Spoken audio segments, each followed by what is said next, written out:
Welcome to the Heart of Soul podcast, an exploration of who you are, what you are, and why you are, offering new ways to investigate age-old questions at the heart of you. Hi, it's Joseph, and thanks for listening to the Heart of Soul podcast. Before exploring the essential nature of intimacy and what it's for, we examine the paradigmatic distortions at the root of the Palestine-Israel conflict, which is a geopolitical relational catastrophe currently rearing its ugly head yet again, that predictably cannot resolve until the root issues are addressed.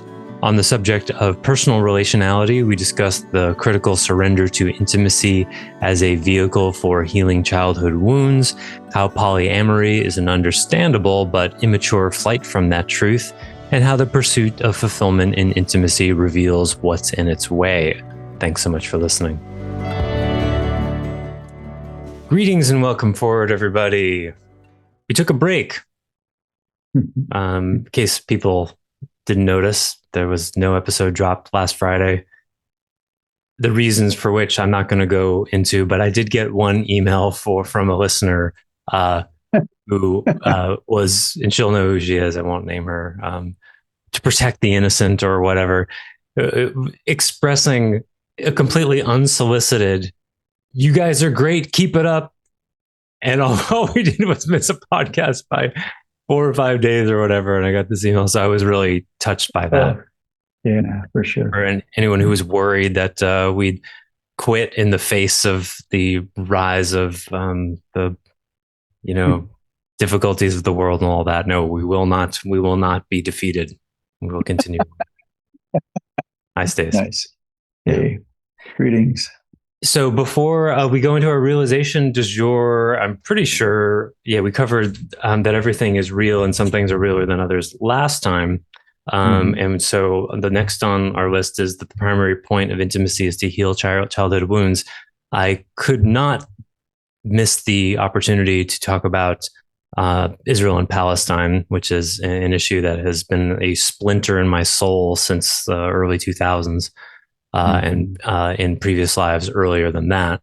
And I found myself really thirsty for a more conscious discussion about it. So, and it's timely. And I think that the media is doing a terrible job portraying what the actual root issues are and all the reactions around it. So in order to get myself to shut up and let you actually have a word, why don't you say how all that is for you? Start somewhere. Well, to not put too fine a point on it, the number of layers in this cultural clusterfuck is so many different layers intertwining at any one time. If we look at it from the biggest meta point of view, for me, what I shake my head at tragically and sadly is that it proves that the religions don't evolve. Yes. We've talked and many times why it is impossible for religions to evolve when they all believe they and only they hold the absolute truth about things, which is impossible for any human being, however deifiable by the zeitgeist of the religion. But they were fighting over Jerusalem, 500 years ago? And the cultural clash here between Islamic and Jewish religions and cultures goes on unabated. So, boy, you could frame this any number of ways, but whatever. Well, let's just name from the thing that I keep shaking my head at is Netanyahu, with the emphasis on Yahoo. It has gone so far right that it borders on fascism, and he doesn't have 100% support as it would be in normal quote unquote war times from his own folks. Because of that, the electorate in Israel tend to be leftish middle and sometimes radical left, but not right. When they somehow elected or the Knesset elected Netanyahu, so Am I pronouncing that right? Netanyahu, or that's just Yeah, my idiom? that's how they Okay. say it in the media. I don't know if it's like good Hebrew or Okay. even if it is Hebrew. I think it is. Yeah. Sounds like it. Well, certainly this conflict didn't start with Hamas's invasion, and Yeah. so of course there's long simmering resentments of the Palestinian people after 1948, when Hmm. Israel was carved out of Islamic territory, more or less. And so that never has settled. And the resentment on both sides. Israel has a right to exist somewhere, but it wasn't really. It was heavy ham handled Yeah, how they did that. the Palestinians were railroaded, or the Arabs were railroaded, right? And Completely. And I'm as torn as you are in some ways, because um, Israel certainly has its share of contribution to the problems there. But so when Hamas decided wisely or unwisely to up the ante here and attack a music festival yeah, and take targeting really hostages, not incidental civilians, but really targeting civilians. yeah, targeting civilians. Of course, my shock. There's no justification for that, and yet, I can see that pent up non-solutions from the Palestinian side, the Islamic side. They've hit the end of their rope, and they thought this was the only way Yeah, to start balancing the books is beyond tragic. Uh, yeah, that's what really hit me when I first heard of the invasion was like, wow, like things are not going to go well for them after this. It hit me, and like how much pain and how rageful must they be mm-hmm. dealing with such that this is what they thought was a good idea. And then people are saying in the media like, well, they think this is going to gain them international attention and they'll be sympathetic. Like, no, there will be no sympathy for taking 150 plus hostages and targeting civilians. Like some, and that's true, but not in any kind of significant way. So Right. the curiosity that I felt was like, wow, what's going on in there that you did Yeah. something this stupid? Because Israel Yeah. now is justified in bombing you into the Stone Age, Yes. and that's not really going to help your cause. So Yeah. this is so deeply irrational. It must be emotional. And Yes. so what bothers me about that is the inability for the and to be made in mass Mm-hmm. consciousness of this is unacceptable and understandable at the same time, and for there to be a desire to seek to understand why such an atrocious act would happen. But instead of making that and, it's dismissed as evil. And so the Palestinians think that the Israelis are evil, and the Israelis think Hamas is evil. Yeah. And Yeah. that's just it hurts because it's a stranglehold. It's like they paradigmatically can never sort this out when each of them thinks the other is evil. It is structurally irresolvable. And isn't that the tragedy? I mean, when you add together all the atrocities done in the name of God over the last 3,000 years, all the atrocities done in the name of humanism or humanity uh, are so far outweighed by the atrocities by religions. And your tears are so touch me. And I think because you referenced other lives, to be of a Jewish heritage this life and have past lives as Islamic, you have a really soulful orientation here that I can imagine just rips your heart out. Yeah, it does. In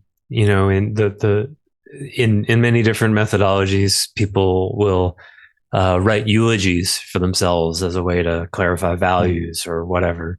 The first time I Mm-hmm. did that, it was 2001 or two.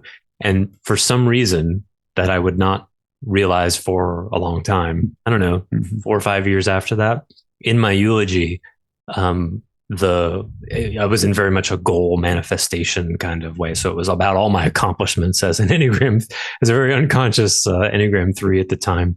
One of the accomplishments in my eulogy was brokering peace in the Middle East. Yeah. And I've tended to, first, I was going to say some reason, but I know the reason.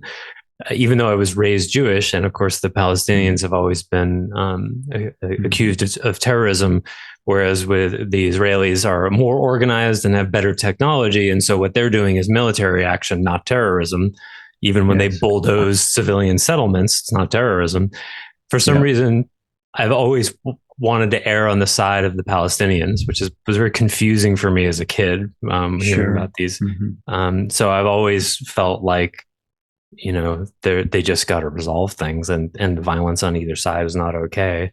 So when I fantasize about like what would have been an appropriate Israeli response, I'm curious what you think about this. Like in identity land, how should a nation respond to an attack like what Hamas did? What I fantasize is that the leaders of Israel would say, wow, this is devastating for us. You've targeted and killed civilians and taken people hostage. Our first reaction is to want to bomb you guys back into the Stone Age. And we could, because you're not stupid. And we don't want to do that because we're going to end up killing civilians too. And we don't want to kill people. This has been going on back and forth every 20 to 40 years for centuries. What's going on? Can we sit down and talk about this before we bomb you into the Stone Age? Because we don't want to do that. Let's talk about what you really want here before we start another war. How about that?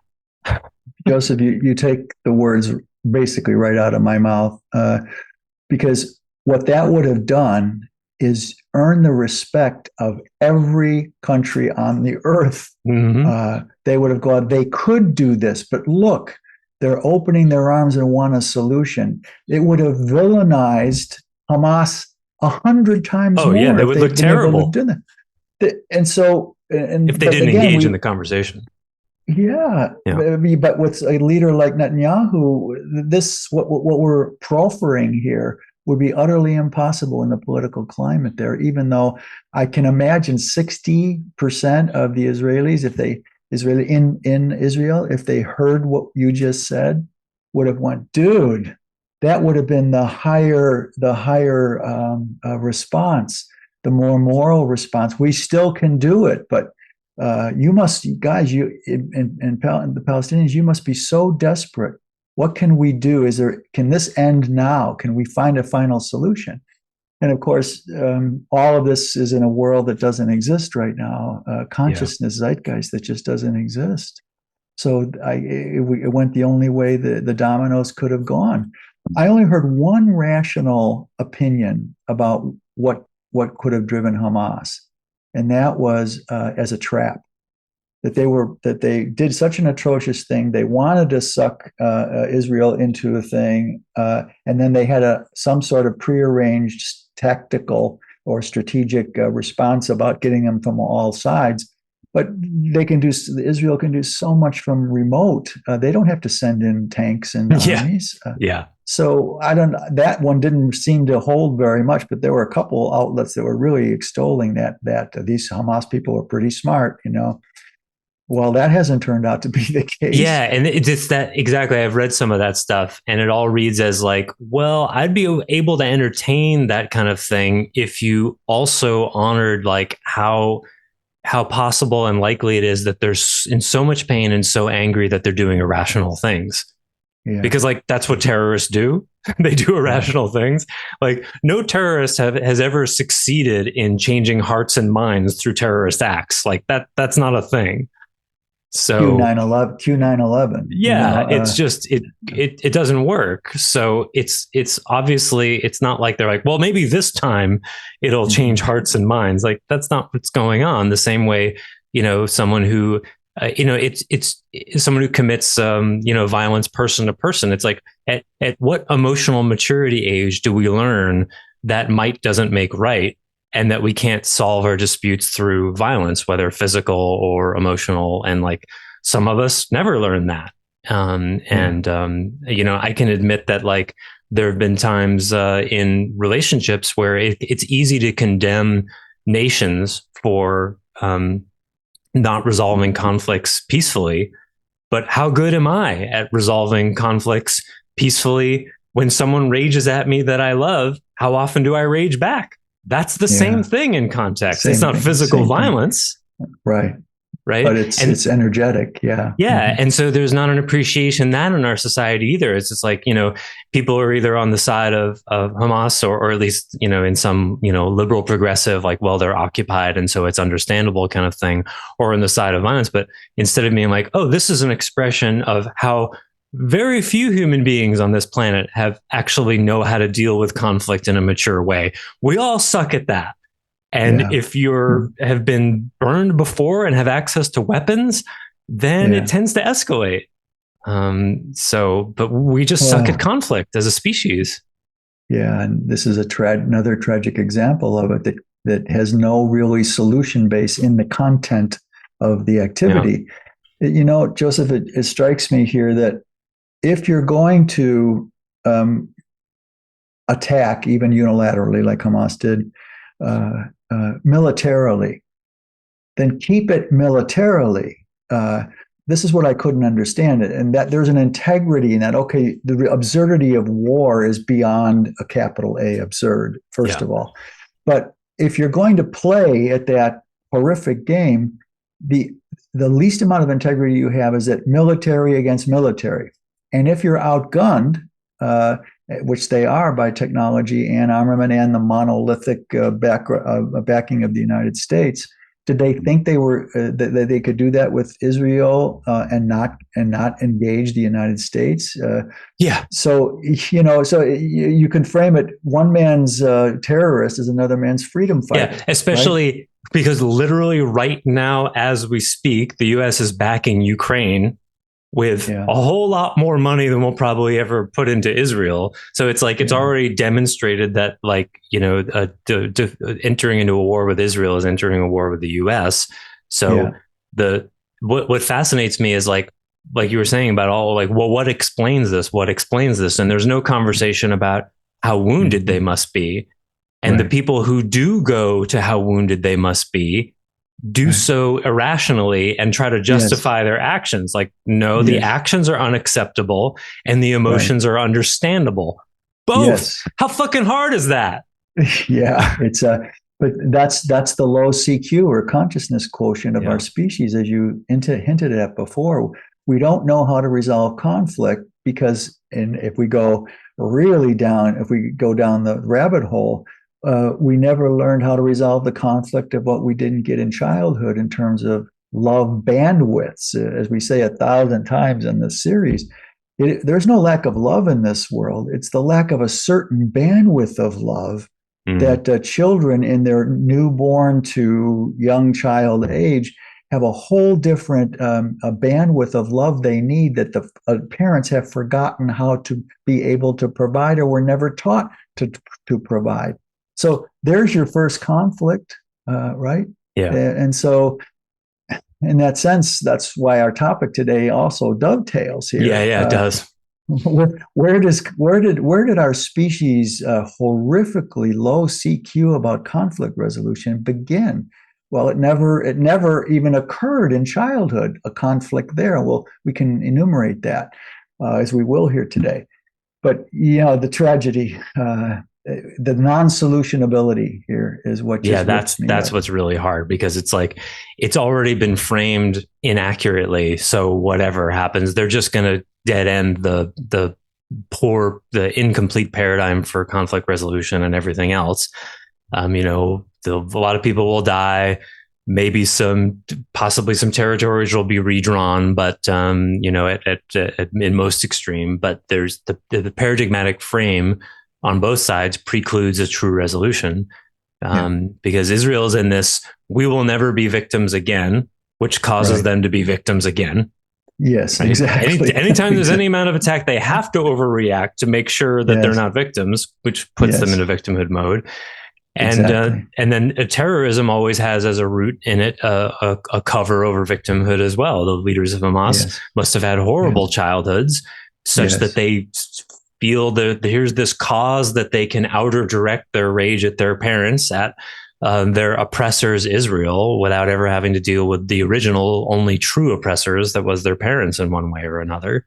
And then they've bonded together and all agreed upon it. And now they have a common enemy, and it creates a form of false love that they didn't get as children. Yeah. And so there's one other dimension here I'd like to just chat a moment about before we kind of link over to our topic.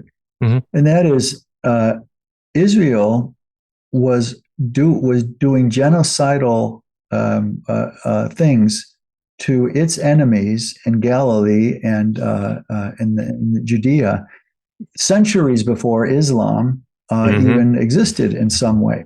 And it's not existed, but it became a vital religion. And so their pogroms against different. Oh, even existed. Islam didn't exist until the 7th century. Yeah, right. Yeah. Sorry. So here it was terrorizing non-Jewish cultures and tribes way before Israel or Islam ever got its footing in the world. So where's their historical narrative here? I love what you say.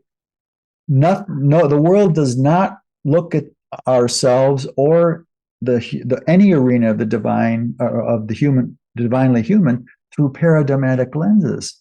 So once you look at it through paradigms, this is unsolvable, and because they don't think that way, they think they're going to solve it on content.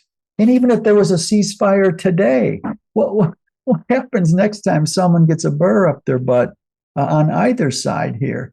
So, the Jewish culture and religion is guilty in the past of pogroms and massacres of children and women, and not just militarily.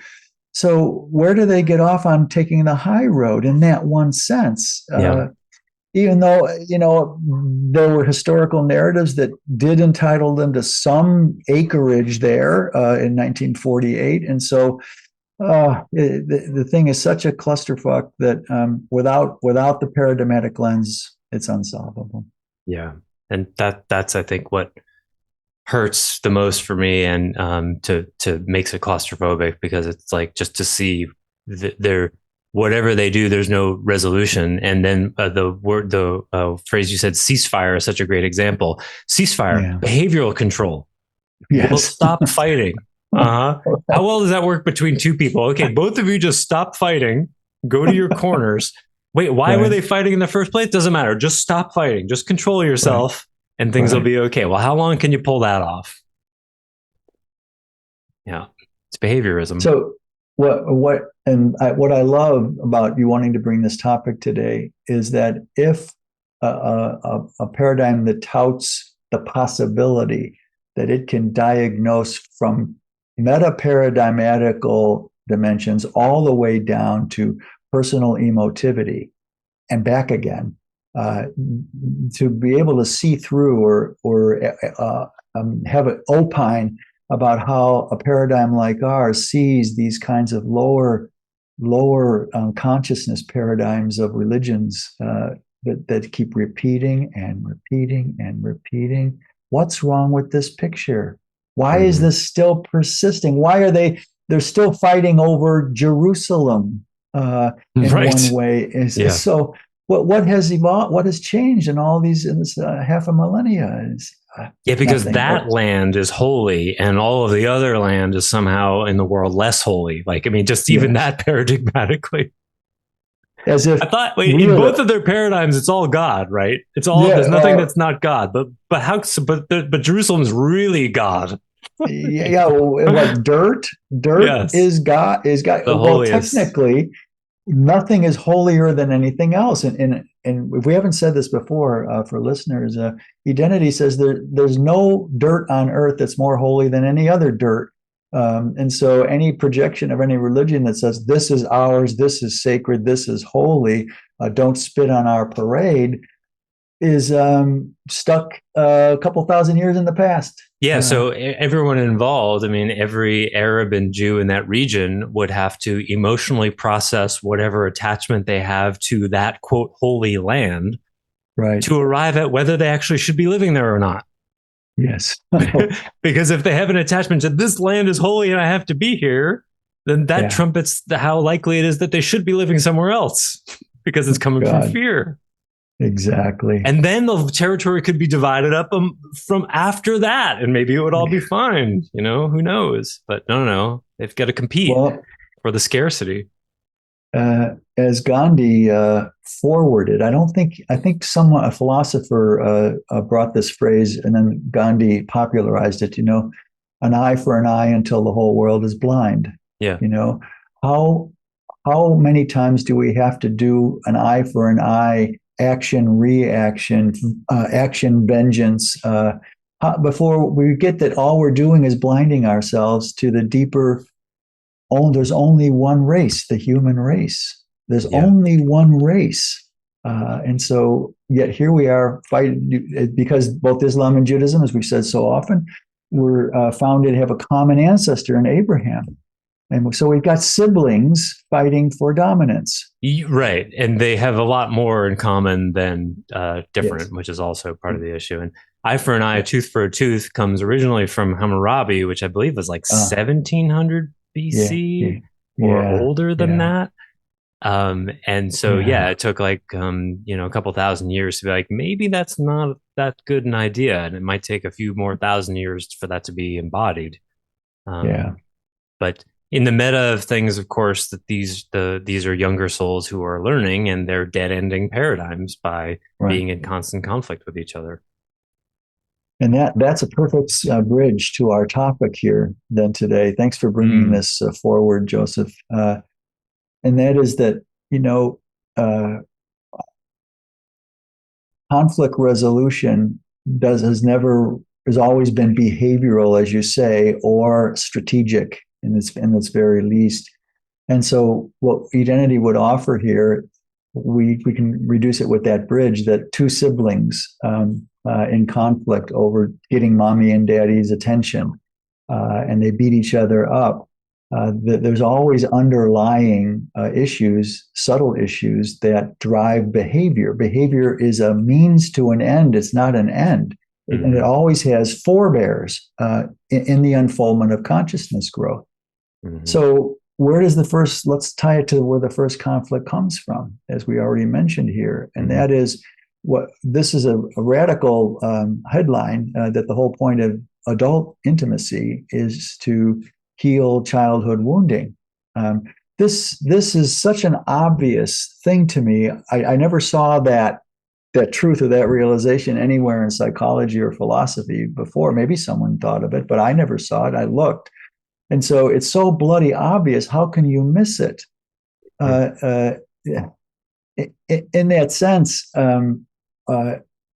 if we get that the first templates of relationality are with parents, the pluses and minuses in their parenting techniques that they've been taught, the plus or minuses are going to condition children to define relationality dynamics.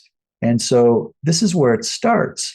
And the templating those behaviors, a good example of which is, we can't, our marriage is over and completed, and it's actually undergroundly aggressive all the time, but we're going to stick together for the sake of the kids. Oh, no. Is all that teaches kids is that love doesn't drive marriages in that sense, in adult relationships, because the kids are going to pick that up, the underground stuff that the parents believe they can cover over. And kids always know. They always know.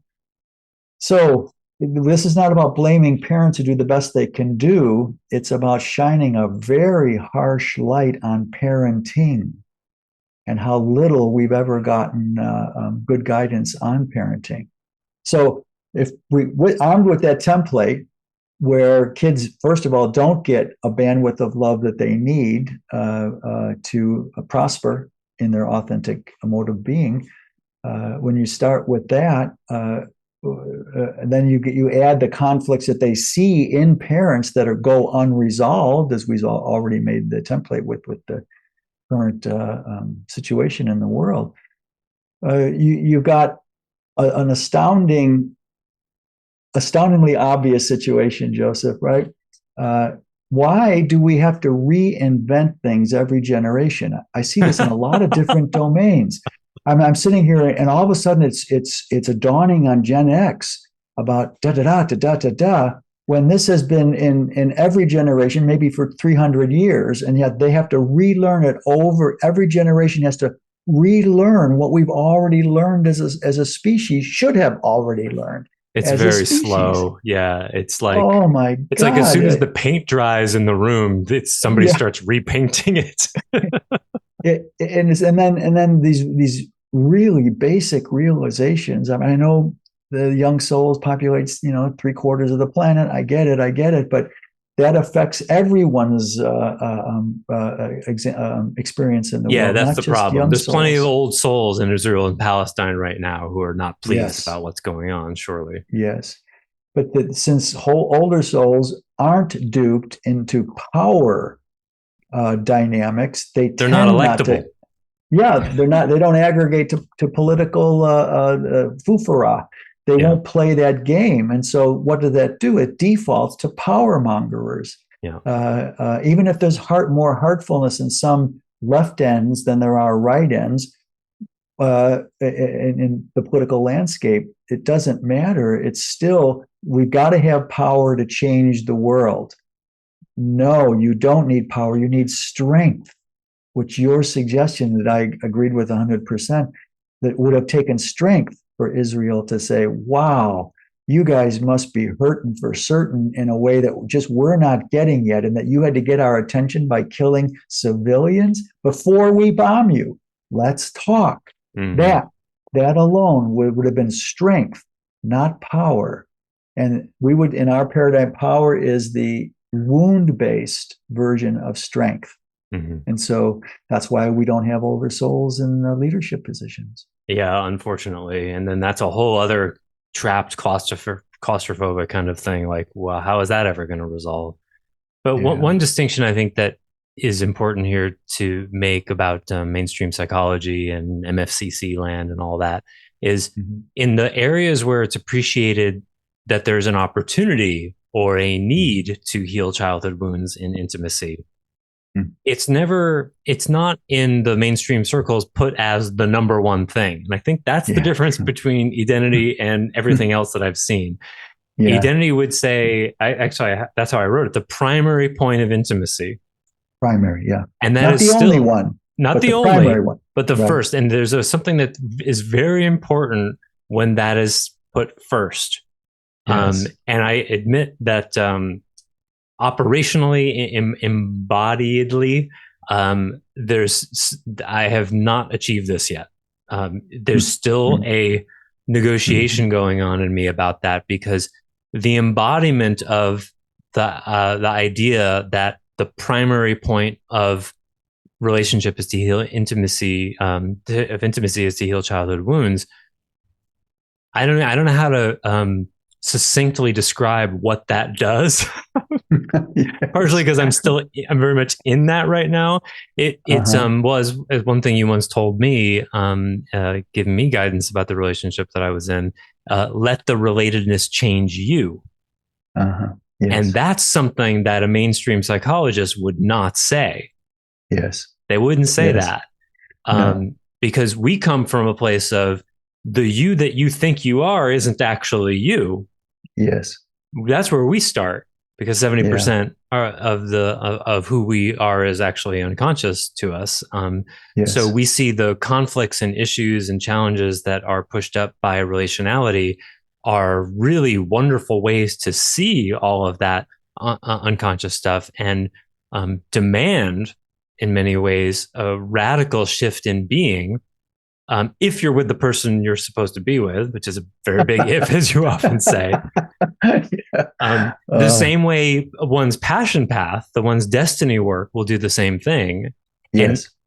And interestingly, we have the same view of passion work, we have in our society, doing what you love and meeting the person of your dreams. They're both supposed to make you happily ever after. Right. And nothing could be further from the truth.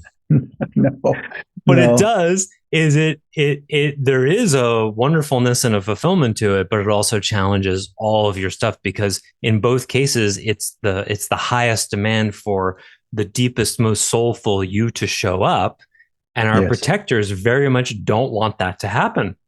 Yes. for noble reasons. For noble reasons.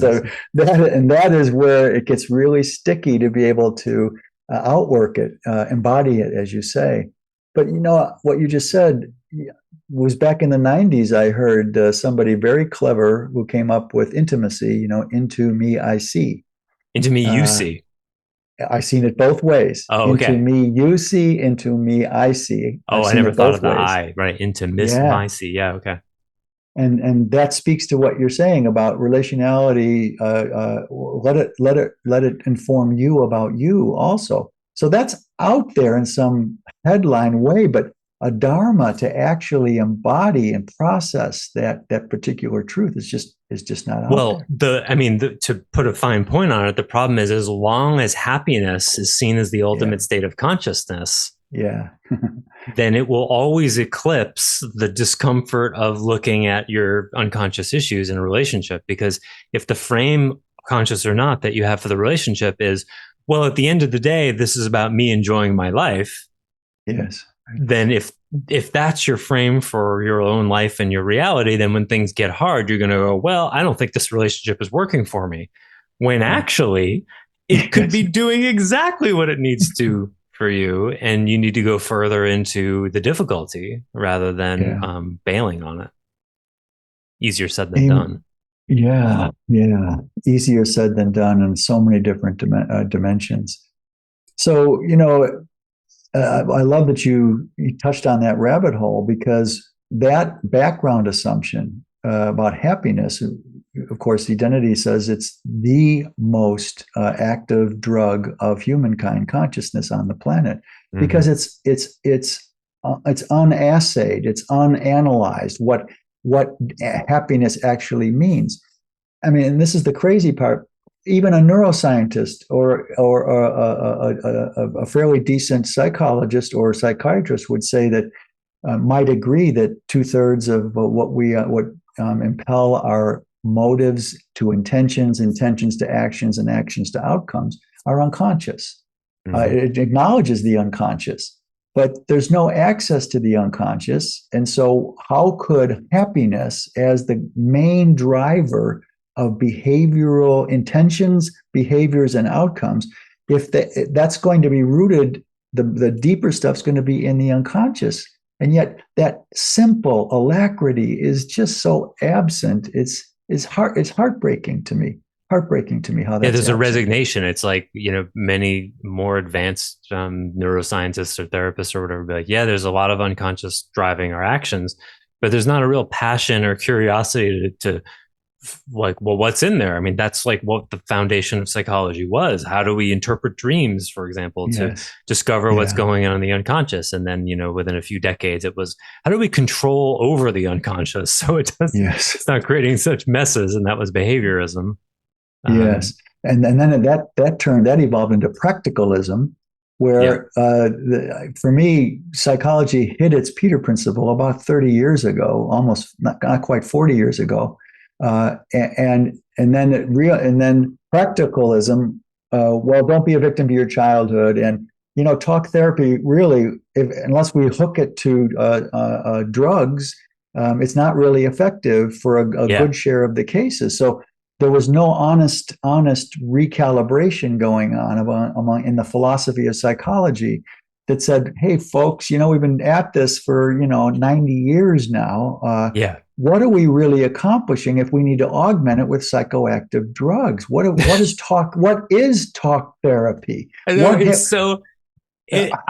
makes me want to scream. It's like, it's the same thing with like how COVID was handled. There's no retro, there's no debrief. There's just like no debrief. We've been working on this talk therapy thing, and there's dozens of different versions of it. But you know what? Let's bring these very strong psychotropic pills, and maybe that will help. Wait. Why do we need those?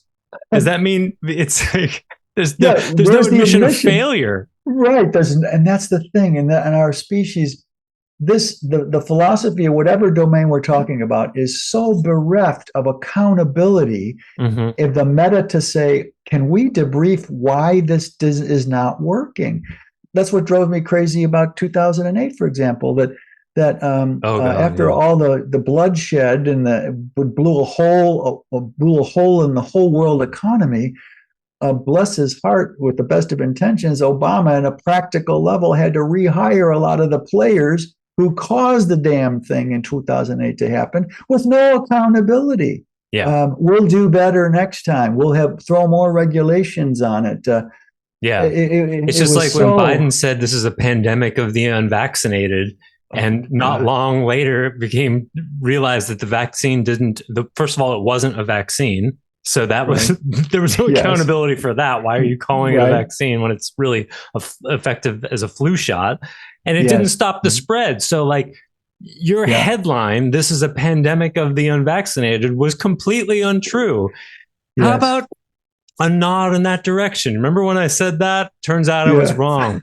Here's what Yeah. I learned from the experience. How about that? Right. No, leaders don't do. Right.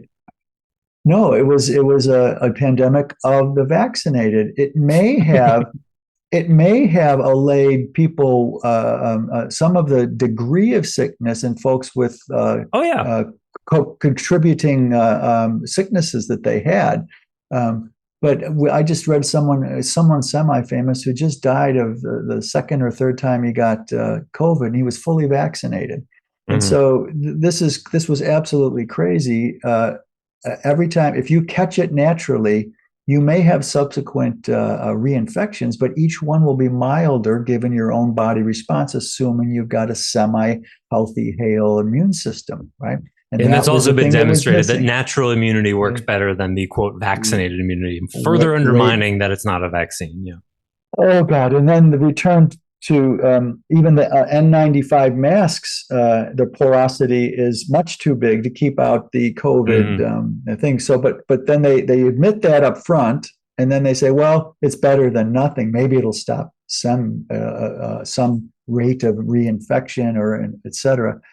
Anyway, there's all the same principle here, that there's no accountability for when stuff doesn't work in our cultures, because that would mean someone being honest. Hey, I'm either misspoke and I really regret how it affected public policy, Yeah. or I resign because I affected so many thousands of people, hundreds of thousands of people's lives for no reason. Well, that's With an another thing that's been experimental bothering me drug. recently about the accountability that we do see is typically resignation. Oh and yeah. and that I forget there's been a number of examples of that in the last month or so, and I've been having oh yes, it's thumbs up. This is this thing. Yes. Those of you looking thumbs up. Yeah. At least Yes, there's it's no fireworks today. no, But yes. yeah. I don't know how do you make the fireworks happen on Mac Sonoma. I keep forgetting to turn that off. Sometimes it's fun to use, but Yeah. the resignation thing. There have been sometimes I'll read in the news that such and such mess happened and so resigned, and my reaction has been like, no, I want them to stay in that position and Yeah. learn from the mistake, Right. because what else? Like that's very often the most ideal thing. It's like I remember the BP oil spill that happened in the Gulf, Oh where yeah. like the CEO resigned, like he had anything to do with the operations in the Gulf, in this company of tens of thousands of people, and he takes Right. the fall, and then we're all supposed to go, oh, the culture of not paying attention to safety, that must have changed now because one guy is not working there anymore. Like what? Like I want to know what his values were, what his contribution was to the culture, what he learned from the experience, maybe even how Right. it links to his childhood wounds. And I want to know Right. everybody who was involved in that operation and exactly how they contributed to it. And then they can write it all fucking down and post it in the New York Times. How about that for Yeah. accountability? There you go. Oh, Oh, so yeah. So that we just filled up that rabbit hole there. But yes. let's circle back here Yeah. to where we were talking about how we don't really, well, maybe put a new headline here. We don't talk about how, as adults, our value systems are affected by our childhood wounding, Oh, because that dynamic, that we don't have access or even a cultural permission in a lot of ways to yeah. talk about how our childhoods affected our value systems. No one's challenging value systems from the ground up, just the top down. Well, we believe in God Almighty, blah blah blah blah blah, and we can justify murder. Okay. End of story. Yeah. End of story right there. Whoever came up with that in the annals of Roman Catholicism in one way was they had horribly wounded childhoods. But the point I want to make here is that in the 90s, it became the climate started to change toward the early 2000s, where it became don't play victim to your childhood. I remember that phase. And that, in a sense, that is still going on when we don't connect adult value systems that are obviously either self-stagnative or self-destructive. And that was the heyday of landmark education, by the way. Yes. Put the past back in the past. Take it out of your present and future and put it back in the past. Exactly. That was Tony Robbins, etc. And what happened to that unbelievably clear simplicity that you may be done with the past, but the past is not done with you? Why didn't that offset that nonsense? There's no accountability and responsibility taken for how to resolve such things. Had Landmark said, well, here's what we would say about the past is you may be done with the past, but past isn't done with you. Here's what we would say about that and why we disagree. No, just cover it over with our new picture without accountability of what else was going on. And so then it became energetic and behavioral how to solve these things, not analytically emotional. Which wasn't new at all. It was just behaviorism on steroids. Because here's what, and I've talked with many landmark people about this, they never say this, and they don't, I think a lot of them don't know. I mean, back to paradigmatic assumptions, they don't realize that they're operating with the paradigmatic assumption that you can use the conscious mind to override the unconscious. Why don't you just admit that's what you're testing out and that's what you're trying to do? So that after 3 months after someone does the landmark forum and they revert back to their old behaviors, there's a fucking explanation for why that is. Instead, it's like, no, you need to do the next course. Right. Just keep adding in layers and layers and don't admit the failures or the limits. There's the lack of accountability right there in every domain of our world, basically, where we don't. I love what you said here. There are a couple of leaders that they don't come to mind at the moment, but had they just admitted their fallibility and made a structural attempt to change whatever it is that they are holding themselves accountable for, they would raise in my estimation. But our leaders, because most of them are all about power, they're not inspiring.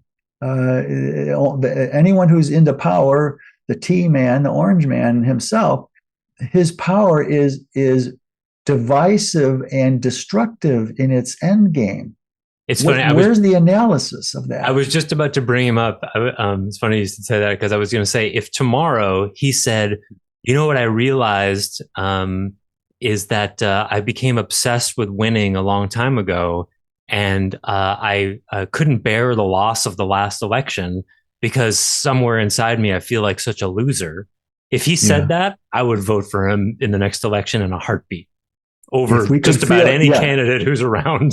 if we could feel that was sincere, I'm right with you, because then he learned something instead of doubling down every single time. He's got gag orders on him now, and he still keeps insulting the judge.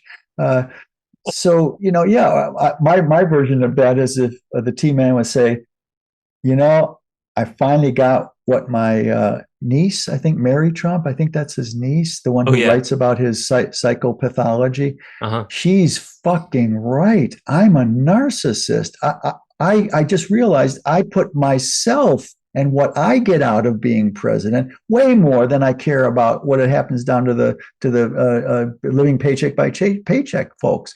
I claim to be a billionaire, but I've somehow found a way to take the lower middle class consciousness economically and marry it to my multi-billion-dollar empire orientation. What? There's a rabbit hole we could go down. Well, and who knows? Yeah. Well, last thing on this rabbit hole is I find it totally fascinating. He has 4 active indictments that he's dealing with right now. He's for sure going to lose at least one of them. They're not looking good. And so his obsession with proving that he's not a loser when he obviously feels like that inside is going to result in, these very serious cases where he's going to be a legally a loser in them. It's so fascinating to see how how on what a large scale he's drawing the reflection that he very much needs. And this is what we Yeah. do to bring it back to Yes. intimate Yes. partners. This is Right. exactly, if it's not happening with life, if it's happening in a romantic Mhm. relationship, that's exactly what happens there. We draw to us what we need to face, and then most of the time blame the other person for showing it to us. Blame the other person for showing it to us. Killing the messenger. Mm-hmm. Exactly right. So if we put a even finer point, that's the third time we've used that interesting metaphor today. I did it once, you did it once. We're Let's whittling keep down. Yes. sharpening the sharpening the pencil here. Uh-huh. That if we only draw to us some version of either the same gender or the opposite gender, depending on whether you're cisgender or alt cisgender, you're going to draw one of your parents to you as a romantic partner. If you're even semi-conscious, you might not do that if you're a really young soul, but the older soul you get, you want to be considered an older soul, that's fine. But then there's some things you've got to take along with that quote unquote baggage. Being an older soul, you're more responsible for what you don't know. You're more responsible for your unconscious the older you are. You Mm-hmm. certainly would not hold the same moral strictures to a 10-year-old as you would a 22-year-old. Uh-huh. Same principle in number of incarnations. The older soul you are, so many people get off on that with a self-image, and yet that holds you far more responsible for what you don't know if you are that old of a soul. So your karma is going to be much worse if you're an older soul than it is if you're Yeah. a younger soul. Well, it's sort of Another like good being point. a CEO or something. You've got a lot more responsibility, and most of the people below you have no idea what it's like while they collect Yeah. their steady paycheck and the level of Yes. accountability. You're in one way, you're accountable for just Oh, everything, you know. yeah. And So in really that tough. sense, if we draw to us in intimacy, why does this, let's talk about that for a moment before we complete here, is why do we draw partners tied to our unhealed wounds from childhood? Well, because what we resist even unconsciously persists, and we draw to us exactly what we were taught unconsciously, the message, not how the parents portrayed their parenting to us, but the message behind it the children pick up. What was the message your father had when he beat you? What was the message you got? Especially says, this hurts me more than it hurts you. Oh This God, hurts yeah. me more than it hurts you, son. What's the message in that? Um, uh, False empathy. Mm-hmm. He says that, but the child can feel that is a lie. And so, in that sense, why do we draw these templates back to us? Well, because again, that was the template that they templated what relational space was like. So if you've got unhealed daddy stuff, you're going to draw a partner. It's going to look okay on the outside for the first, past the honeymoon phase. But then Mm-hmm. you're going to realize, Jesus, this person makes me feel like my father feels me. What? And psychologists love to make those parallel linkages if the client brings them up in a good share of the cases, or they Mm-hmm. see an opening to do that. But then it becomes a realization driven thing, only an insight that doesn't have the feet all the way down on the transmutative ground.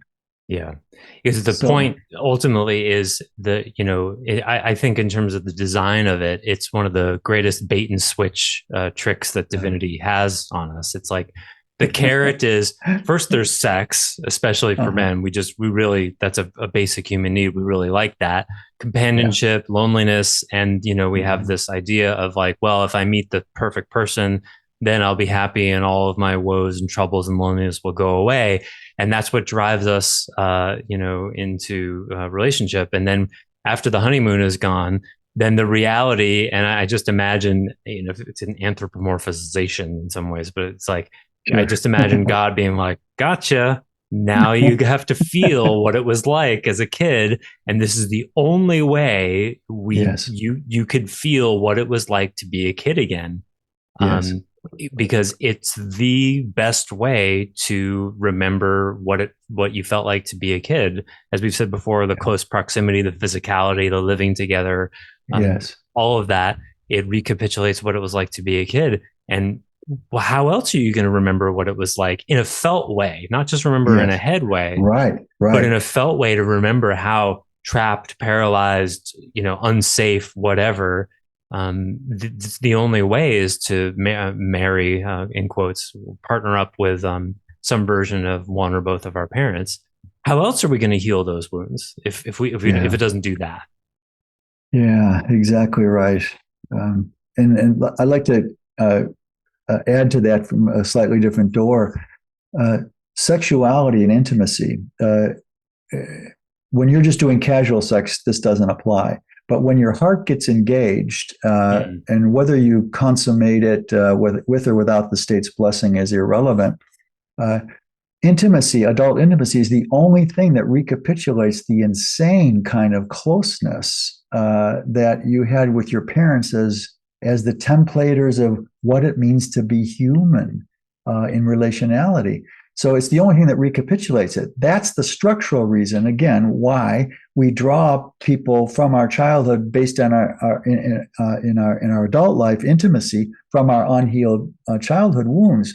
Now, this is not rocket science. Let's just say that again. The degree of intimacy in how a child relates in the family unit from birth till, let's say, 12 or 13, but a lot of times goes all the way to in your 60s and 70s, you're still tied to mommy and daddy. So many people. Yeah. The sexuality and where love is involved, added to it, you are opening doors to emotional fulfillment, doors to mental fulfillment, doors to intellectual fulfillment, spiritual fulfillment. You're seeking fulfillment. And that's the adult version of a child seeking some emotive Oh. validation. You see, so Uh-huh. it's not just physical intimacy; it's all the other I haven't heard intimacies. you say that before. The seeking of Yeah. fulfillment as a frame. Mm-hmm. Yes. And that That be, recapitulates the needfulness of a child. I didn't hear that before. exactly. I'm almost embarrassed to put those terms to it because it seems so obvious in some ways. And where I don't blame psychology so much as the philosophy of psychology. Where's the who's minding the store?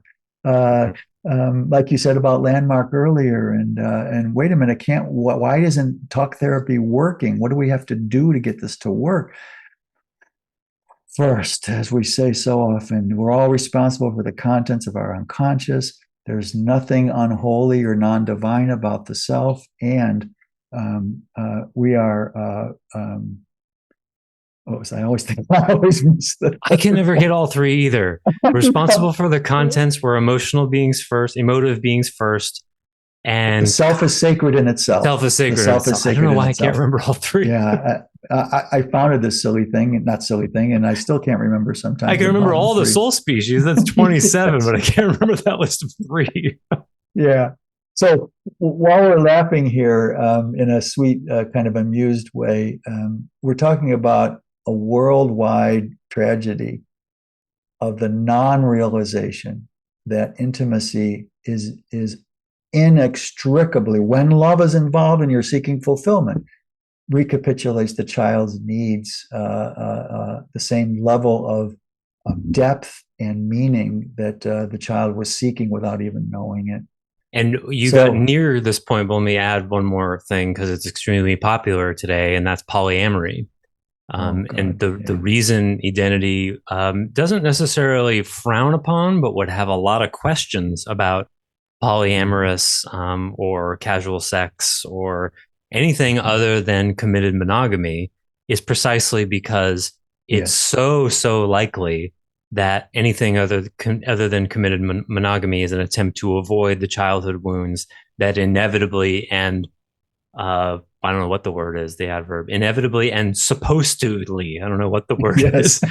You're supposed to deal with your childhood. inevitably, yeah, Yeah, I guess. yeah, That's uh, unavoidably is literally what that means. But I mean, like, yeah, from it, there's an objective truth that yes, committed monogamy, we're not saying, identity would say that committed monogamy, maybe not in your current life, but eventually, like, it's yes, what and you need to some, do.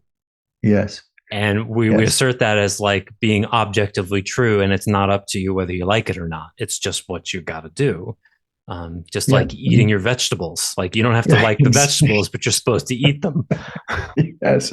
Well, the other dimension of polyamory that's so frustrating in some way is that they think it's a brand new, they slap a new cultural name on something. Threesomes and foursomes and corner marriages have been Yeah. going on for thousands of years. So we, it's what is it we used to say, Joseph? When you do polyamory or when you do non-committed monogamy, what you're doing is collectivizing the risk, but privatizing the no. What do I say? Privatizing the Um, profit and socializing the risk. privatizing that. Yes, Yeah. exactly. You want to spread it's like an insurance policy. Well, if the two partners I have, if one of them doesn't work out, it'll work out with the other one. And so, in that sense, it's an insurance policy that you don't get down to the nub of things. I just as a point of interest, I was just talking to a neighbor of mine recently who told me, and I still almost don't believe it, except he has no reason to make it up or lie. There's it's not a public place. It's like a spiritual kind of open to lots of different pairs, a new age kind of room that gets rented for different kinds of things, like many new agey places like Sedona and Ashland and Yeah. Asheville and Shasta have. There's a place here on Maui where apparently, this is from a fairly direct source, every Wednesday night, interesting that it's on a Wednesday, people get together and there's a kirtan, which is like the Hindu exoteric Buddhism Oh. thing, singing and chanting and praying. And then they take mushrooms and other drugs, and then eventually everybody gets naked and it becomes an orgy. This is on a weekly basis. This is brilliant. Like 1960 call. They want their like. Are we not done with this? Like, and even before 1960, it's like this was done in Greek in Rome, but before it fell. Right. What this is what I meant earlier. How consterning and concerning it is to me that every generation reinvents the human condition, and there's no connection to what we've learned in the past, and we reinvent, put new labels on the same old stuff. Yeah, well, it's like what happens with fashion. It's like when bell bottoms came back, and right now acid wash is back in style, and it's like, okay, I thought we were done with this in the 80s, and apparently not. We got to. It's a revolution, right? It goes in circles. Right. A revolution rather than an evolution or a resolution, we would say. Identity doesn't want to create more revolution. It wants to create resolution, where finally this shit gets settled. And you're not going to do it when you chase multiple partners. You're not going to do it by playing victim to another worldview. You're not going to get there by using power as a behavioral solution instead of inner examination and strength. So whatever the domain, whether it's Netanyahu and the Hamas or your mate of the moment that you're working out stuff with, whether that's a lifetime mate or not, all comes back to childhood. It all comes back to childhood. Where did Gandhi, I read somewhere that Gandhi, whenever he had sex with his wife, he would smear his face with his own feces because he failed one of the Hindu assumptions about having to be chaste to become enlightened, which is a certain way of looking at things. Where a similar cousin of that is men holding their ejaculate, and not ejaculating. So this is where the sexuality and spirituality and religion come together is a hot mess. It has always been a hot mess. It will always be a hot mess on either side of the spectrum until we get that almost everything we do, all of our value systems as adults, are connected to unhealed wounds, or at least in some large percentage contributive to our value systems. Never totally, but certainly to a large degree. So into me, I see, into you, I see, intimacy primary is about learning what your chosen intimate partner is bringing you to heal. And maybe if you learn to heal through it, you might get some of those fulfillments that you were originally in it for. Yeah, I was thinking about how the what we want in intimacy, you know, the joy and the goodness and the incredibly hot sex and the companionship, that's the reward for Yes. doing the work of all that it pushes up. Yes. This and it's so it's okay to want that, but it's not Yes. okay to want that without doing the work. The Yes. same way you can have your glass of wine or beer at the end of your workday because you Uh-huh. earned it. That doesn't mean it's Uh-huh. okay to drink all day. Yes. It's supposed to be a or reward for the or work. right, or a bottle of wine every night after work. Right. Uh, it reminds me. I think I've said this before. Is what man was I met who was so proud of himself how little sugar he had in his whole diet. I don't have any sugar, and we got to talking. I said, "Well, how about alcohol?" He goes, "Oh, nothing, just a bottle of wine a night." Nothing. He said that was nothing. Not getting the obvious of how many carbs are in wine. In his case, a bottle every night. Yeah. That's how he got through the day. He didn't need Yeah. sugar because If you, when he you was. taste wine before what they call the wort in beer, I forget it has a name, the must, Yes. before it Right. ferments, it's sweeter. It's as sweet as most grape juice, if not sweeter. Yes. And Right. all that gets turned right back into sugar. Yeah. That's why Yeah. I can't drink wine at night. I wake up in the middle of the night from the sugar rush. Same. Yeah. I can have a half a glass at dinner as long as it's 6:30 is the Yeah. latest, I because can't drink past otherwise, 6. Yeah. neither can I. You just wake up. I wake up at 2 in the morning from the sugar high. Yeah. It's so obvious. I mean, this isn't rocket science, but Mm-hmm. so many adults just don't get that trend. That what happens there when you digest alcohol. Yeah. And if you Anyway, use sleep trackers, that's why I hardly drink at all anymore because even if I drink fairly early, it lowers the quality of my sleep so much. It's just not worth it. yeah, not worth it. I love that balance. It's not Another worth it. dead end. I So used to like it. I wished I liked yeah, it. I don't like it yeah, anymore. Yeah. yeah, yeah. The net effect isn't worth the numb or the zoom, whatever side of it does what rocks your boat. So in the end, here, if you take anything from this podcast, so many different domains we Yeah. addressed today. Uh, that it is impossible because of the structural element of fulfillment seeking that links our childhood woundings, unconscious and childhood woundings, to our choice of intimate partners. And until that is seen as the first thing, not the only thing, what does he say? Reasonable but not sufficient. Necessary Uh, but not sufficient. Necessary but not sufficient.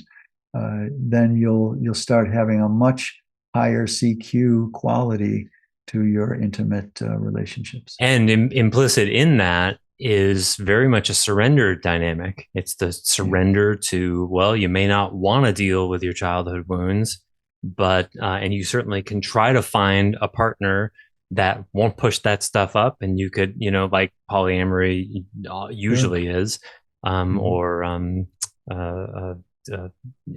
sexual relationships where there's a split between 2 and 4 chakras. Right. Um, Right. can try to work around that, but there's a surrender to like, well, what if that's actually part of the divine design Yes. and your own quest for fulfillment that is Yeah. the expression of your very soul will Yes. lead you, just like in every hero's journey that has ever been part Yes. of our mythology and heroine's journey.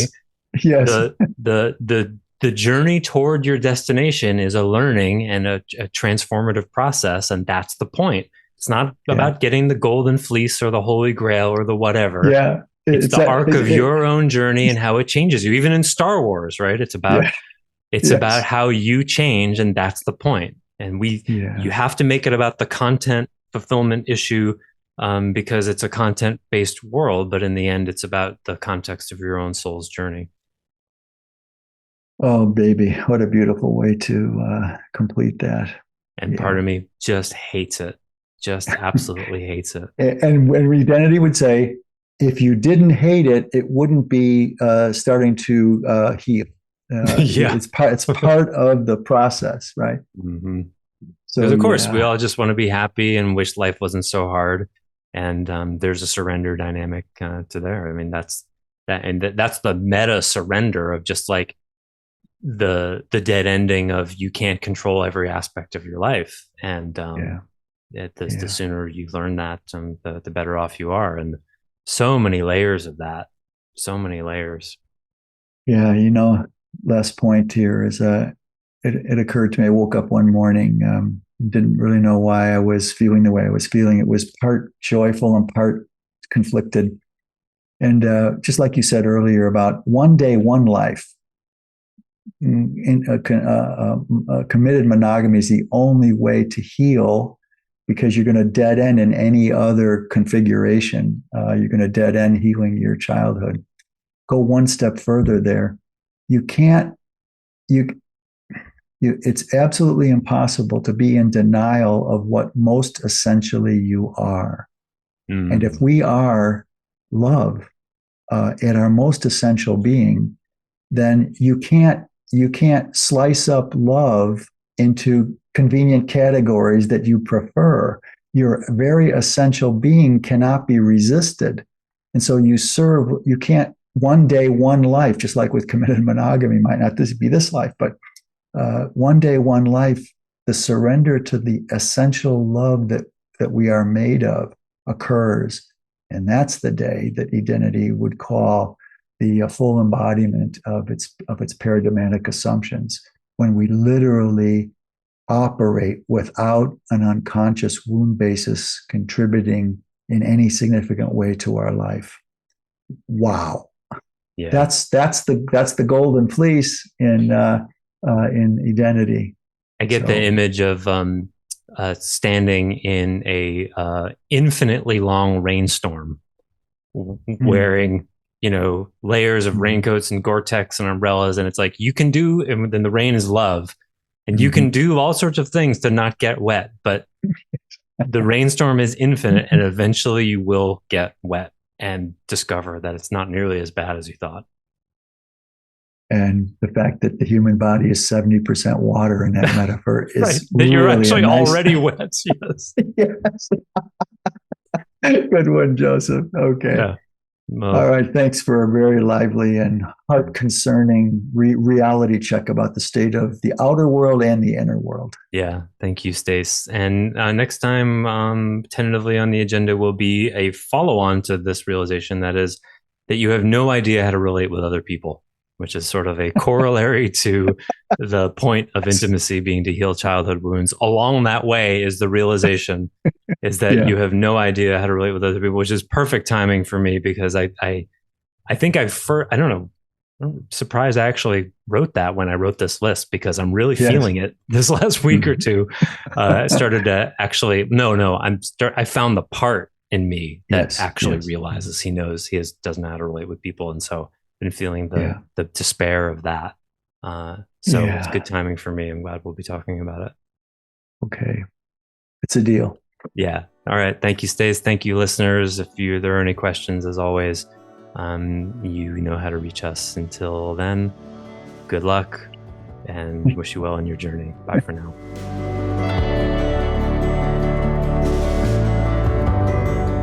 Thanks for listening to the Heart of Soul podcast.